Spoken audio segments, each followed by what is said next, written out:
Hello, this is Pastor Nathan with our Monday devotion. Today we're in 1 John chapter 2 going into chapter 3. And so we're at verse 28. And as we've been going through John, we see frequently he uses this large contrast of following the way of the world, of darkness, of sin, of death, and versus following God in the way of light and life and righteousness. So we're going to see that again play into effect here as he contrasts the two, also with some really cool teaching about what is to come and our resurrected bodies, and something we should be excited and look forward to. So we're going to start in chapter 2, verse 28.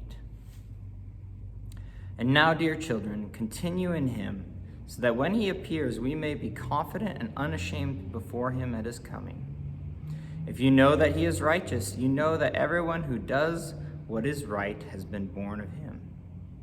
Those who follow Jesus, we follow along the path of righteousness, following after Jesus in his own example of how to live. Chapter 3, verse 1. See what great love the Father has lavished on us, that we should be called children of God. And that is what we are. The reason the world does not know us is that it did not know him. Dear friends, now we are children of God, and what we will be has not yet been made known. But we know that when Christ appears, we shall be like him, for we shall see him as he is. All who have this hope in him purify themselves just as he is pure. As Rich has said in Sunday sermons, one of the most radical, amazing things that Jesus ever said or did was talk about God as our Father. And not just him, his Father, but he extends that to us, that we are adopted into God's family, and we can call him Father, and we are his children, which is amazing. We're brought into the family of God. And so we are to walk in the footsteps of our Father. We're to walk and follow after Jesus.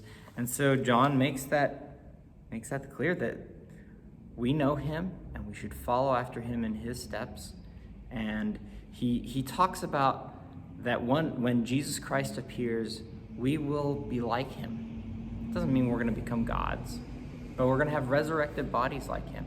We're going to have a purity from sin, that not only will we be forgiven of sin and being sanctified by the Holy Spirit, but that process one day will be complete, and we will be without sin as something that we struggle with or fight against. The victory will finally be complete. It's assured. Jesus assured that victory on the cross, but its full completion will be carried out when we see him, when he returns.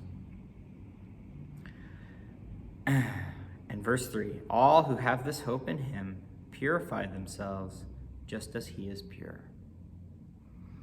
We look forward to the day when he returns and we become like him. We experience that purity in full, but we live in light of that truth now. And what that means is every day we pursue after righteousness. We pursue after purity. And it's imperfect right now.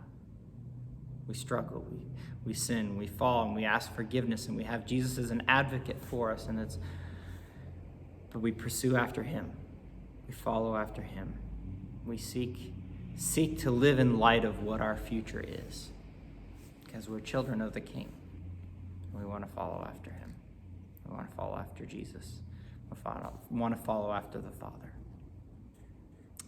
So I encourage you this day, as you fight against the sins and temptations that you face on a regular basis, and we all face those, and it's hard, especially when you get stressed, when you're tired, when the world's gone kind of crazy, and temptation sneaks in there. Remember that our hope is eternal. That one day we will have the victory over sin, over temptation, for all that will be complete. We live in light of that, and we press onward to follow after Jesus' example every single day. So I encourage you, walk in the light, seek purity, seek righteousness, put away the things of the world, and follow after Jesus. I love you, my brothers and sisters. Have a fantastic week, and we'll see you next Monday. God bless.